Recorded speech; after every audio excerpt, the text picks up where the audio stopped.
Okay, so we're going to start off our chemical reactions unit looking at something called the conservation of mass. Now, if we think of those words, conservation usually means to conserve or not lose any over the course of some sort of time frame. Mass is just what we've learned about it, the amount of stuff we have. So conservation of mass means that we are going to keep the same amount of stuff over the course of our reaction. Now I'm going to read you a little intro here. Matter cannot be created or destroyed by a chemical change. This very important principle is known as the law of conservation of mass. During a chemical change or reaction, the atoms of one or more substances, which are called reactants, simply undergo some rearrangements. The result of these rearrangements is the formation of new, distinct, and different substances called products. All of the original atoms are still present. It is because of the law of conservation of mass that we are able to write balanced chemical equations.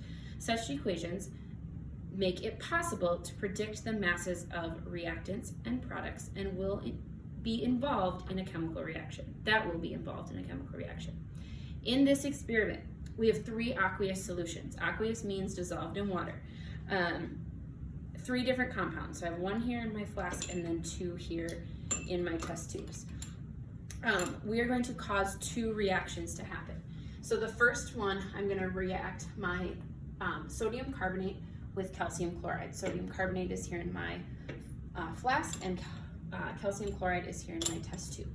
That's going to make sodium chloride, which is salt, and calcium carbonate, okay? So I'm going to leave that in there. My calcium carbonate then, when I add the sulfuric acid, which is in this black top test tube, the sulfuric acid and the calcium carbonate are going to react and make calcium sulfate, water, and carbon dioxide, okay? So what we're going to end up doing is we're going to take the mass before, when all 3 of these liquids are separate. Then after reaction 1, we're going to take the mass again. Now if the conservation of mass is true, that means that we should see no change in mass between, even though we caused a reaction to happen. After we add in the sulfuric acid, we'll take the mass again. And again, if the conservation of mass is true, which it's a law, so I really hope it is, we should see no change in the mass. So here's what we're going to do. We're going to look at this here. I'm going to put all of my things on the balance. Now this beaker is just so that my stuff doesn't fall over here. Okay, and I'm getting 182.27.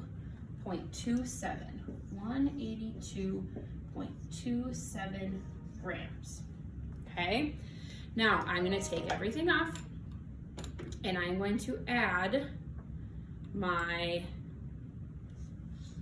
calcium chloride to my sodium carbonate here. Okay, so I'm going to add that, close it back up. Oops. And I'm going to swirl. Okay, now as I'm swirling, I'm going to come a little closer here. You can start to see that reaction happen, okay? We started with 2 very clear liquids and now you can see it's getting cloudy. There's some stuff, I hope you can see that. There's some stuff stuck to the edges. I've made kind of a solid precipitate. We will see in our coming learning targets that that solid and that color change that we see is an indicator that we had a chemical reaction. Okay, so now I have the products in this flask. Notice I stoppered it again. So I should have sodium chloride and calcium carbonate in here. Okay, I'm gonna put it back on my balance and I once again get 182.27. Okay, so good. Conservation of mass, we conserved mass through that process. Okay, now got one more thing. Okay, I'm gonna unstopper both of these. And I'm gonna come closer to you guys so that hopefully we can see this. Yeah, okay. I'll stand behind it so my black shirt covers it. So I'm adding my sulfuric acid into my beaker here. So when I do that, did you see that? That bubbles. You can maybe hear it. See it happening, and now as I swirl, I can see it turns that nice milky white color. Okay, definitely see that change there.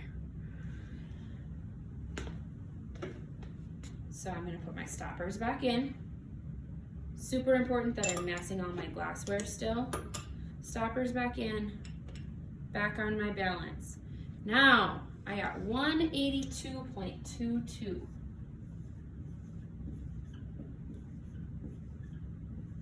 Now you're probably thinking, what the heck, Ms. Strauss? You said that this was conservation of mass. Mass was supposed to be conserved. What happened?